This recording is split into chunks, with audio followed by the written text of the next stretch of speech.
The Family Man by K. Arsenault Rivera. Do we have to stop here tonight, Dad?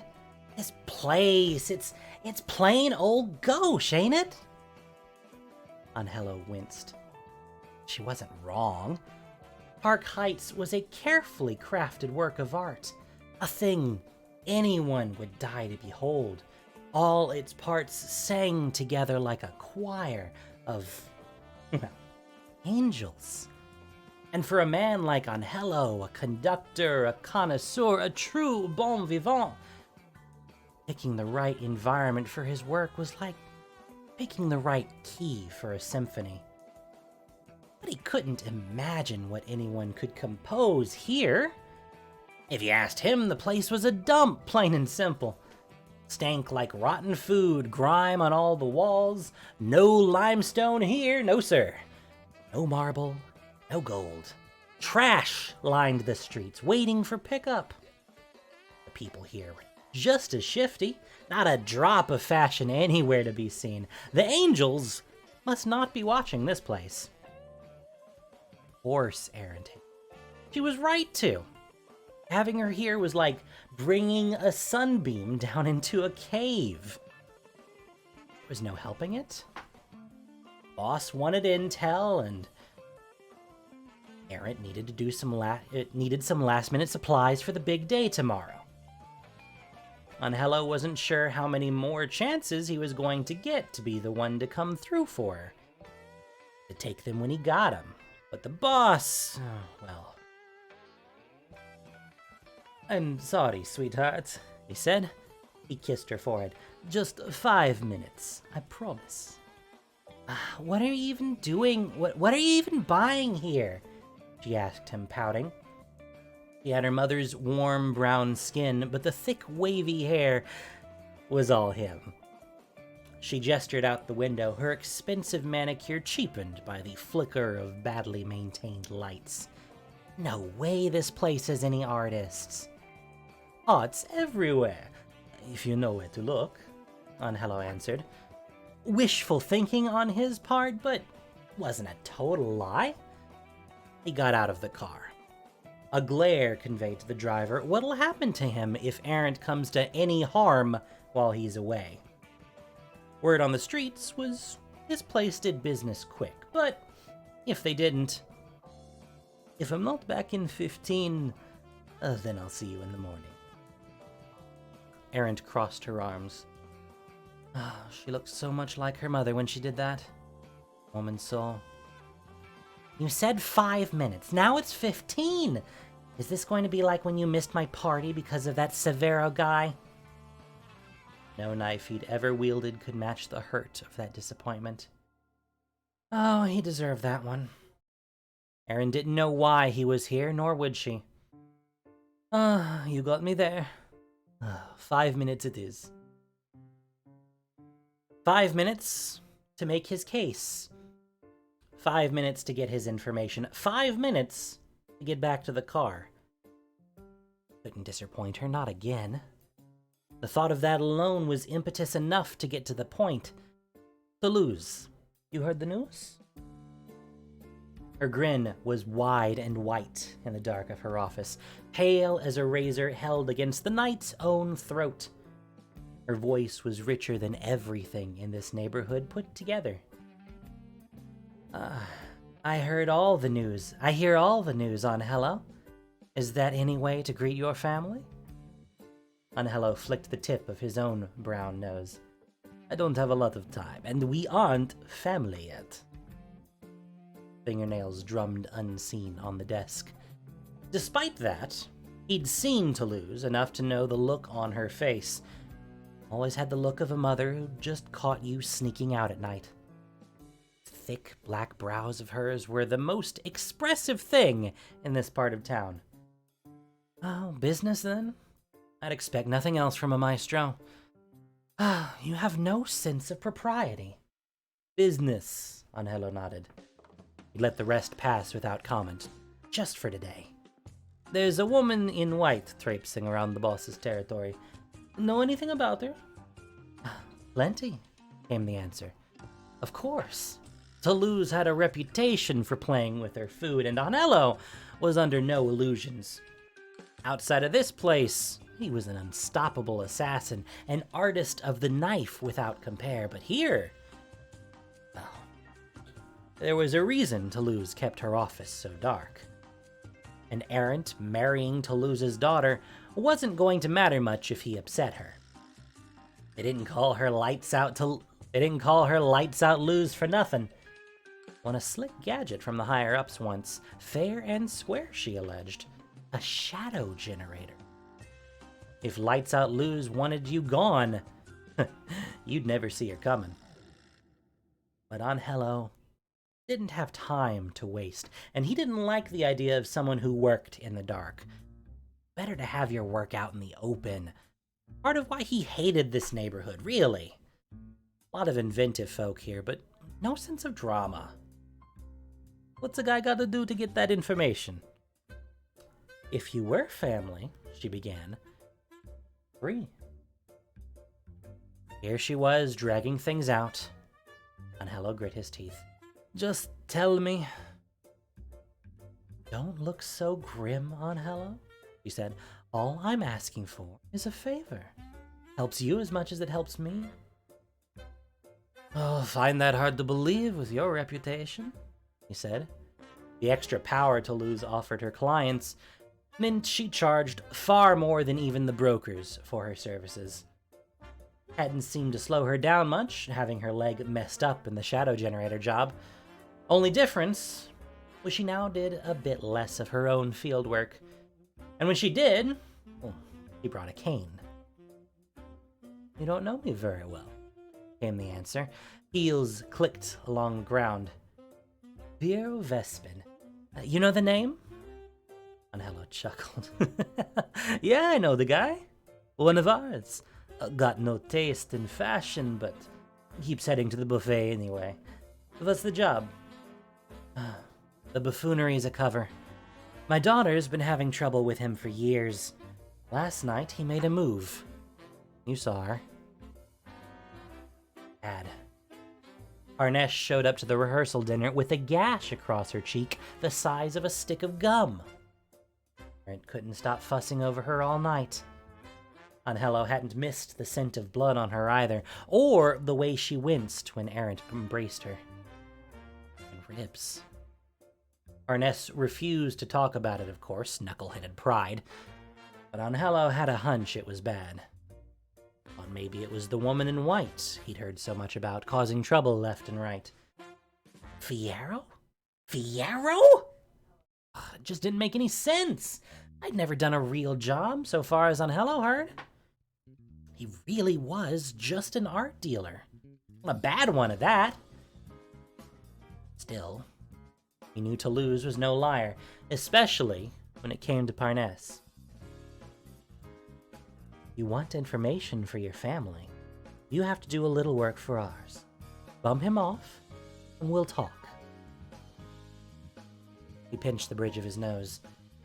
Offing someone within the family was going to be tough to explain, but he could make it work. Wasn't like he liked Fierro all that much either. No one did. Man wore enough cologne to smother you to death from a mile away. When do you need it done? Tomorrow. But that's the wedding, I know, he said. A tap against the cool stone floor, her cane, most likely. He has 20 goons under his heel looking to cause trouble otherwise. Tired of being the joke, I'd wager, and looking to make a name for himself. What better way to prove his merciless nature than ruining such a high-profile affair? He clenched his right hand into a fist. That little... Timing was going to be tight. He needed to be at the Grand Capenna Hall by 3:30 to make the wedding. Errant wanted him to walk her down the aisle. Make Fierro into the monument to cowards and traitors Anhelo wanted him to be, it'd take hours. Why can't you do it? Because you're going to, Toulouse said. Let's not make bones about that. She could have done it herself. that Fiera would try to put out a hit on Parnas when her mother once beat a Rox's skull in barehanded spoke to his audacity, his hubris, that he'd try to follow that up with an attack on an inter-family wedding. Eugh. He hated to admit that she's right. The guy had to go. It's been 3.5 minutes, Anhelo. You leave now, you have time to make it back to the car. Oh, real considerate of you. He turned toward the door. I'll get it done. I know you will, he said. Congratulations on the wedding. He let out a strained laugh. Yeah, you too, Toulouse. You too.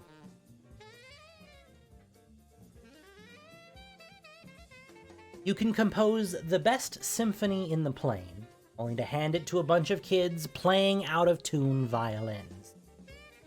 Good art, whether it be music, painting, or murder, was all about the sum of its parts.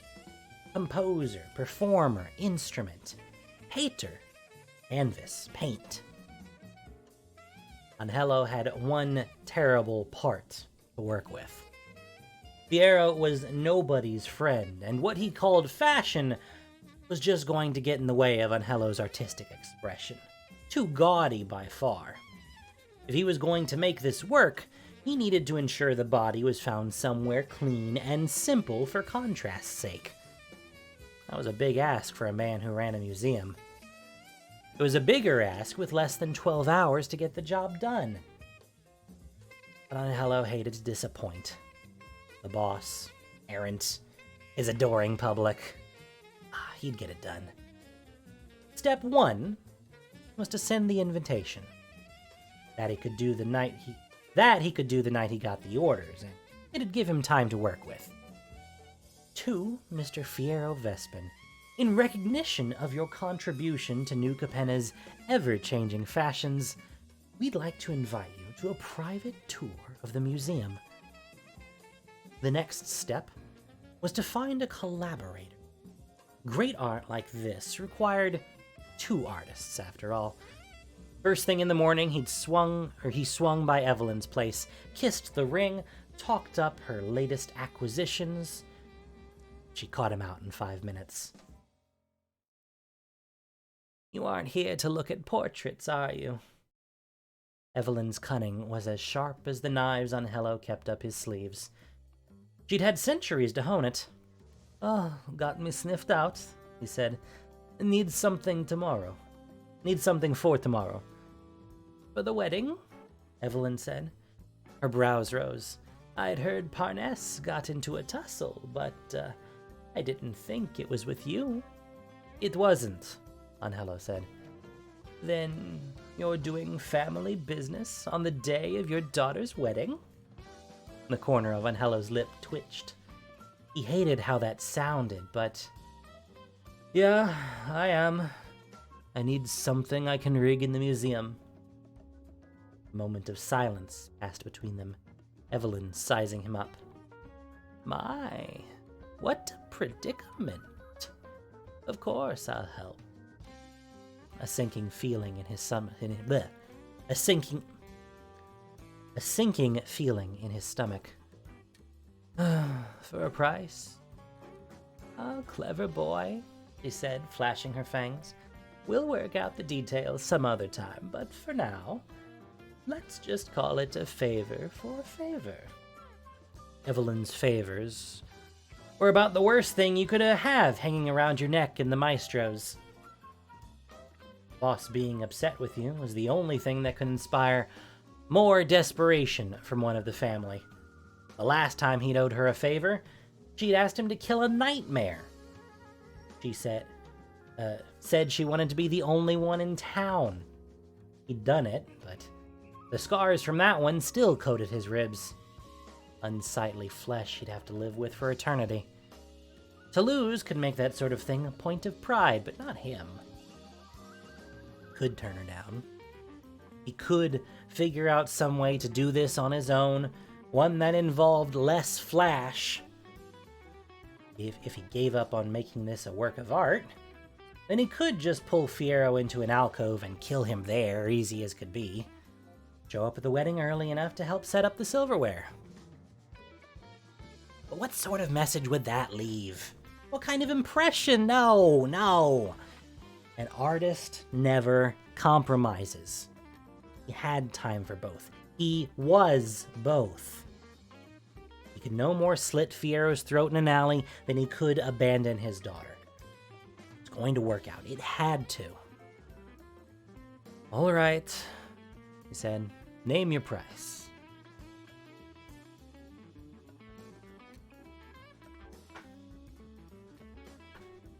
Oh boy.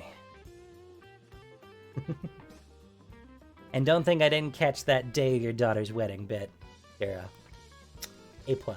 Well done.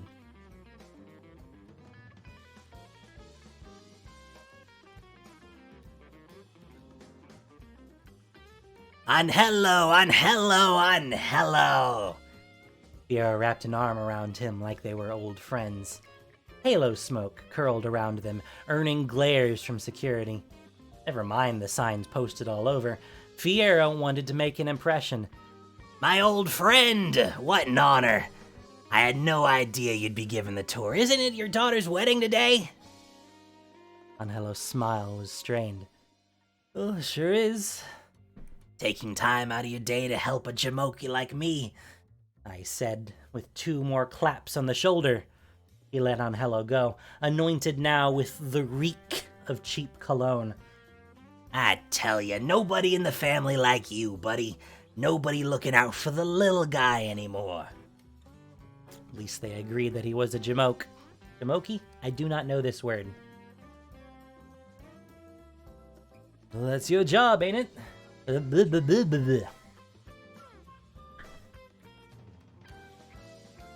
That's your job, ain't it? Anhelo said. I can't do that.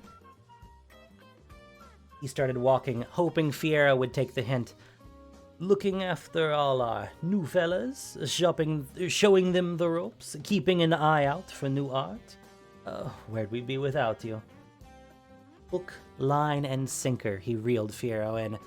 Man was walking straight into his own tomb. Despite how banal a person he was, the solemnity of the occasion lent things a certain poetry Anhelo couldn't resist. Well, I do what I can. Say, how is Errant anyway? Nervous about the big day?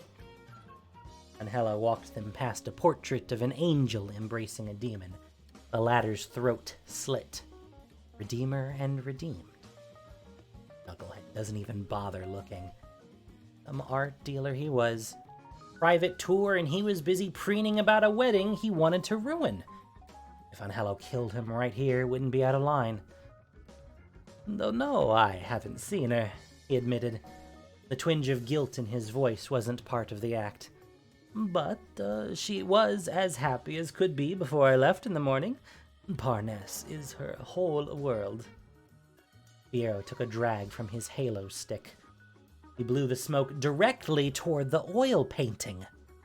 Anhelo's teeth hurt. And she's your whole world. I'm surprised you aren't over there right now, he said. Oh, believe me, I'd like to be there, but you know how it is. Boss's orders, I look after this place, Anhelo said, the venom boiling below the surface of his charming smile. Right this way, Fiyero. Got a whole new exhibit I wanted to show you. Figured I could use your expert eye. What do you got for old Fiyero? He asked. He walked straight through the door Anhelo held open for him. The air in this room was noticeably drier and cooler than it had been in the main antechamber. My specialty's in, the contemporary stuff. Modernism, they're calling it. You dipping your toes into the bloodbath there? Oh, could say that, Anhelo said. Want to make so much small talk. At least they were on the way. He gestured to the walls around them, festooned as they were with wooden panels salvaged from old Capennan churches. Up above, there were genuine eaves torn from the same, worked from oak and cherry. Welcome to the Old Capenna exhibit. Old Capenna? Anhelo, a guy like you What is that? Even a rube like Fierro knew something special when he saw it. And it was something special. Standing twice as tall as Anhelo and twice as wide as Fierro, the old Capennan warrior's blade arm was fearsome even in death. A storm of sharp edges, a symphony of metal. Anhelo had never seen anything like it. He had no idea where Evelyn found it either. But he knew that if he could get Fierro to stand in a particular spot, the axe it held would sever his head just as the light came through the stained glass to illuminate it. And that was a delight to look forward to. Impressive, isn't it? Anhelo asked. He now set his own hand on Fierro's shoulder and walked him to the marvel. The head of its axe alone was the size of a person curled into a ball. For a shipment, I wanted your thoughts on how to pose it. Fierro, for the first time, put away his stick of Halo. The size of that thing! I wonder what I could do with an axe like that. Like to get your hands on it? Anhelo said. Closer, closer. We can get it down. You could give it a test swing if you wanted. Fierro looked at him like a child told he can have whatever he liked in the candy shop. You mean that? You do that for me? Oh, for my old friend Fierro? Anything! Anhelo grinned. His blood started to pump again, close as he was to the occasion. Just stand right here, and I'll climb up there to get it down. Oh, for the love of God, Montresor! Fierro planted his feet right in the perfect spot. The light was at his ankles already. It was time. Anhelo whistled as he rounded the plinth, even grunted as if he was about to start climbing. In fact, all he had to do was cut a tiny, nearly invisible wire. He didn't even need the knife to do it. Snapped it with his fingernail. Turns out, whoever this warrior was, the axe soldered onto their arm was still sharp. Fierro's head came clean off. Blood sprayed in a perfect arc around the statue, then landed in the grooves Anhelo had spent all morning carving. Bloody letters at the feet of the warrior spelled out his warning: death to traitors. He allowed himself a moment to admire his work. The way the multicolored light played upon the scarlet of Fierro's blood, the contrast of his body against the smooth, white marble floor. Almost perfect. After a second to adjust the body's posture to that of a nearby icon, the image was complete. Not a moment too soon. Anhelo's watch read 3. He had half an hour to make it across town.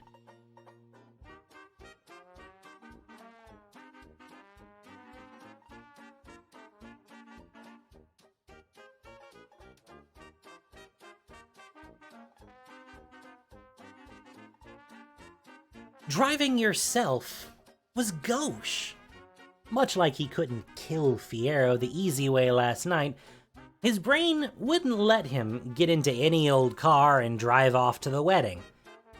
If the day ever came when Anhelo had to choose between death and showing up to a party in last month's fashions, the only thing that might sway his mind was the thought of Errant in mourning. Even when time was of the essence, he couldn't force himself to steal a car and drive, no matter how fast it was. Of course, he'd been so focused on Fierro dying beautifully that he hadn't thought to call for a ride. He didn't have time to wait for a Maestro-approved car, which meant, horror of horrors, taking a cab. But it was fine. It was for Errant, and he still wasn't driving himself. It'd be fine. Cabbies knew their way around New Capenna better than anyone, didn't they? Thank you for the follow, Kira Pizza. Much appreciated. He stormed past his stooges at the gates and down the steps. Outside, a fleet of cars stood ready and waiting for whichever out-of-town mook wanted to pay their prices. Anhelo's eyes landed on the finest of them. Driver outside wearing a double-breasted jacket tailored to kill. His ride was slick, too. All black with polished gold accents. With this guy, it wouldn't even feel like a cab ride at all. Grand Capenna Hall double time, Anhelo said as he slid into the back seat. Make it in 15 and I'll buy you whatever you want. You got it, boss. You got it, said the driver. He grinned, but there was something wrong in his eyes, something like a fire sparking to life. But the second Anhelo had the thought, the locks clamped down on the doors. Hair on the back of his neck stood on end. Maybe it was the stress of the situation. Wasn't there something off here? The scent of cherries stuck to his tongue. He knew well enough that toughest industrial cleaners used cherry to hide the smell of solvent, and while the interior of the car was plush and new, oh, it was too new. The cab wasn't outfitted like this. Grand Capenna Hall! Big day for you, isn't it? The driver's voice was smooth and light, yet the burn was still there in his eyes when he adjusted the rear view. Mr. Anhelo. Oh, real big, Anhelo said. He didn't look away from the guy. Look, my offer still stands. I don't care who you are. Today, of all days, you get me where I need to go. I'll get you whatever you like. The driver pulled him out onto the street. Whatever his real goal was, he wasn't shy about having a lead foot. The city lights around them became streaks of light within minutes. Other cars swerved out of the way and honked when they couldn't. Every corner sent them listing from one side of the car to the other. Something rattled in the trunk, something that sounded glass, something that sounded expensive. You can't get me what I want, the driver said, still smooth, still professional. Anhelo looked around for the guy's medallion. There, the divider, he caught sight of it. A small, sketched portrait. Basic information. Antonio Swift. What a name for a driver. Not one he'd heard before, either. He remembered it. Come to think of it, wasn't that face a little familiar, too? The nose especially, broken once and healed off center, like a crack in concrete. Oh, it's starting to fall into place for you, isn't it? Antonio said. This face of mine, you've seen it before. Anhelo closed his hand around his knife. Never rains, but it pours. Might have. Do we have business, Antonio? Because it can wait. Today is the day of my daughter's wedding, I know, the driver said. I know everything about you. That's how I tricked you so easily. This car, this suit. I wasn't sure it would work, but you vampires, oh, you're all so easy to read. Your addiction to luxury, it's pathetic. Car and stolen suit. Maybe it wasn't just a bad likeness. Your name isn't Antonio. No, it isn't. It's Severo. And 3 years ago, you killed my father on my birthday, said, grinning the whole while. He twisted the wheel all the way to the right. Bright lights filled the cabin as they swerved into the wrong lane of traffic. Congratulations on the big day. Hope your daughter hurts like I did. Anhelo lunged for him across the divider, but even plunging the knife into Severo's chest wasn't enough to avert what was coming. A huge riveteer transport crashed into them like an angry rocks. Anhelo's vision went red, then white. His head knocked against the divider. The last thing he heard before his ears started to ring was Severo's maniacal laughter. But even as he danced on the edge of consciousness, he didn't let himself give in. Couldn't. Not today. Not with so little time to spare, and Severo had been right about one thing. Anhelo couldn't give him what he wanted. He was going to get to that wedding, no matter if he looked like warm roadkill, no matter if the whole while his head spun like a roulette wheel, he was going to make it. By the time the car stopped moving, it was his only thought. Glass dug into his skin. A shard the size of his dagger had gone straight through his arm. Oop. I lost track of the words. Glass dug into his skin. A shard the size of his dagger had gone straight through his forearm. Anhelo snapped it and tore his hand free from its pinion to Severo's shoulder. He lurched out of the car. Had he been immortal, his stomach would have emptied. Oh, but there were perks to unlife, and freedom from vomiting was one of them. But it wasn't all good news. Anhelo set a hand on the wreckage of the car to steady himself, only to hear shouting coming from behind him. "That a maestro with our merchandise?" Anhelo let out a breath. Merchandise? The stuff in the trunk, the glass. He shambled toward the back of the car, only for his fears to be confirmed. Wherever this Antonio guy had been running Halo for the Riveteers. Riveteers who had just run him off the road and who wanted their merchandise back. Riveteers who were closing in around him, crowbars and wrenches in hand. He could hear them even if he couldn't see them. He had 15 minutes. Maybe to make it to the wedding before Errant missed him. He could hardly see. His suit was ruined. He'd killed 2 people in one day. Every bone in his body ached, freshly broken. But as the toughs closed in around him, all he could think about was Errant's big day. He'd done the wrong thing taking this job, hadn't he? Well, he wasn't going to let his mistake ruin the wedding. Anhelo, bloodied and beaten, pulled a spare knife from his boot. "You want to dance?" he slurred. "Then let's dance!" The mooks knew an invitation when they heard one. Footsteps shuffled around him as they closed the distance. A rocks swung a piece of rebar over Anhelo's head. Preternatural reflexes were the only thing that kept him standing. He didn't see the blow coming so much as he felt the wind overhead. But dodging came with a hefty price. Anhelo couldn't recover his balance in time. He fell face first against the road. Glass dug into his cheeks. Ash coated his tongue. When he rolled over, he saw the gathered Riveteers, but could not make out their faces with the world spinning around him.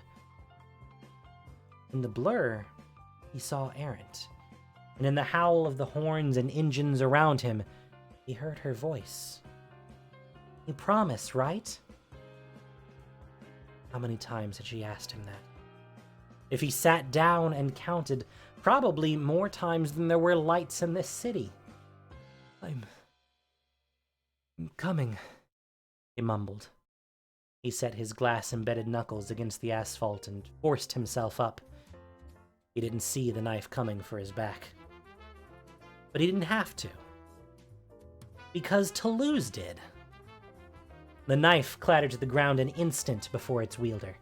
If the crack of dozens of bones and the frantic whispers of "lights out" did not tell him who'd come to his aid, the sudden darkness was clue enough. A cloud of black swallowed up everything in sight. Within, he heard death rattles and sternums crushed, dreams snuffed and hopes dashed. It was all over. She was the only one left standing, with not a drop of blood on her suit. Gave him a hand.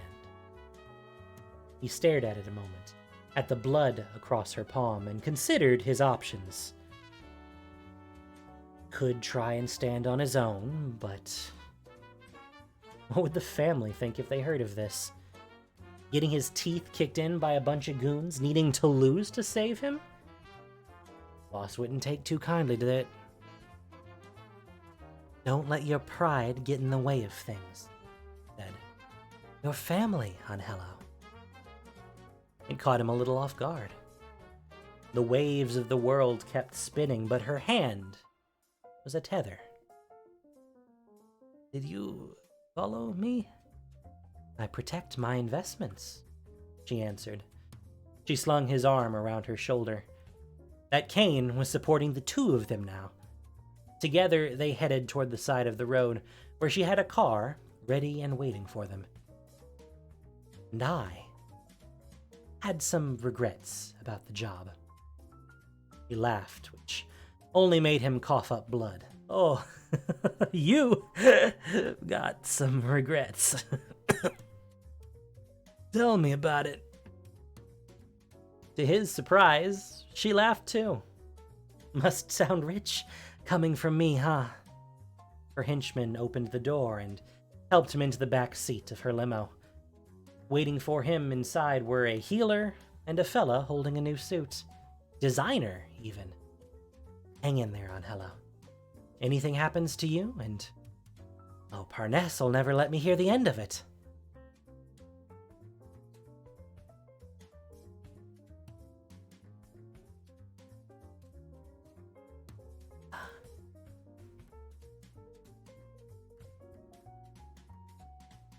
The road goes fast when you're heading on, right?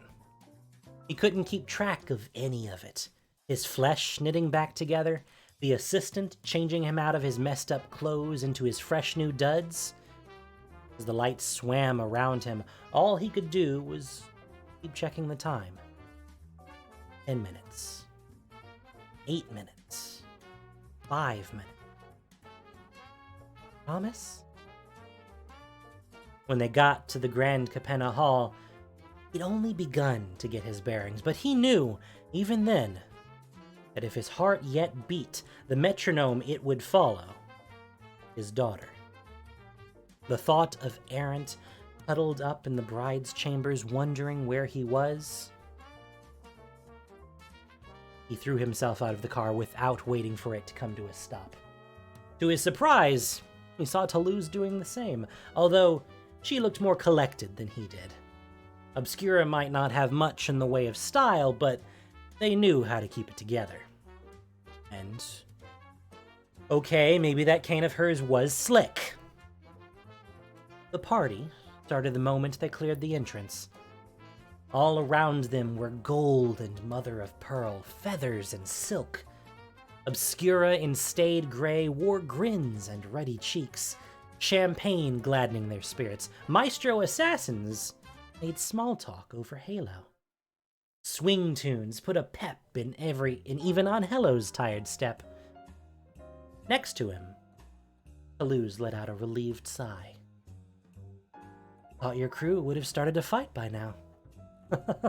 And ruin the beautiful night? Oh, forget about it, Anhelo said. If anyone was going to start a fight, it'd be your people. She smirked and shook her head. Oh, not tonight. Not tonight.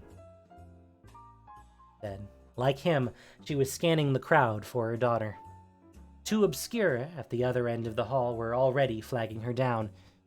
Toulouse pulled an envelope from her jacket and offered it to him. The paper was crisp and black, sealed with black wax. I had my doubts about this whole thing. People like us don't tend to come together easy. Too much blood on our hands. But seeing all this and how you put yourself out there, I might have been too harsh on you. It was wrong of me to make you jump through all those hoops. Next time you need some information, it's on me. He looked down at the envelope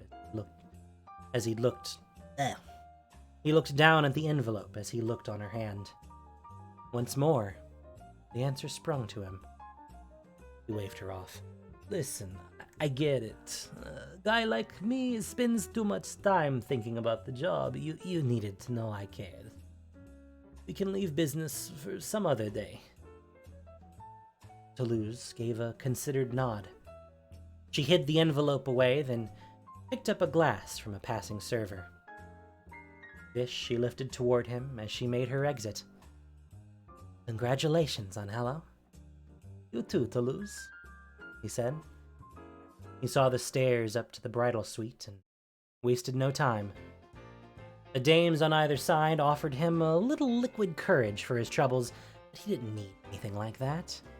What he needed was to get up there in the next 3 minutes. Which was why one of his lackeys grabbing him by the arm wore away at the last little bit of patience he had. Even when he realized the guy was paler than the flowers flowing from the urn of a nearby caryatid. Better have a good reason for this, he snapped. Boss, we lost some guys over at the Koldaya. Hello pinched his nose. What did you just say? What did I just say? That I better have a good reason, the guy said. Yeah, that wasn't one. Go find someone else to report to. Tell the big man you couldn't reach me if it comes down to it, Hello said. Unless we got goons busting down the doors. Next 8 hours, the only family I care about is in that room. Now scram! At least he didn't have to repeat himself. The lackey left, taking the last of Work's aura with him. Only the bridal suite remained. Within, he could hear Errant and her friends chattering away, the happy bubble of laughter. In that moment, it didn't matter how much he suffered to get here on time. Anhelo opened the door. And there she was, his little girl, wearing her mother's wedding dress. They looked so much alike that it stopped him in his tracks, robbed him of his breath. Has he ever seen her happier than this? Surrounded by friends, radiant with joy, the air itself around her seeming to sparkle? The flowers held in her lap couldn't hope to match her. She bounded to her feet at the sight of him, leaving the flowers to her maid of honor. Daddy! Daddy, you're here! Always, honey. He embraced her. There was a lump in his throat. The lump only got bigger when he realized her mother wouldn't ever get to see her like this. Anhelo had been there instead when he could, but it didn't matter. He'd be there. For Serena and Errant, forever was a promise. Today, and all the days to come, they were the center of his world. No work of art could ever compare. Ah! That was so good. Oh, bless. Ugh. Thank you once again, Kira, for a wonderful, wonderful story. Oh. Start to finish, phenomenal.